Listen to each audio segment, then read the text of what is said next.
চলেছো ওই রহমান আর কেউ নয়, আমার রহমান, আমি রহমান বলে আমার আল্লাহ। আপনারা জানেন জান্নাতের মধ্যে একটা মাহফিল হবে, সেমিনার হবে, সেখানে আল্লাহ জান্নাতীদেরকে নিয়ে একটা মাহফিলের আয়োজন করবেন। জান্নাতি শ্রোতা হবে আর বক্তা হবে তিনজন। প্রথমে বিশেষ বক্তা হিসেবে থাকবেন হযরত দাউদ আলাইহিস সালাম।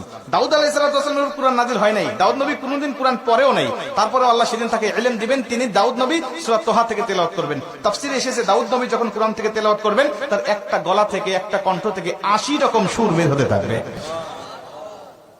জান্নাতীরা দাউদ নবীর কণ্ঠে তেলাওয়াত শুনে তো পাগল, বলবে আল্লাহ কি তেলাওয়াত শুনতেছি, আমরা তেলাওয়াত শুনে শুনে জান্নাতে থাকতে চাই, আর কিচ্ছু চাই না।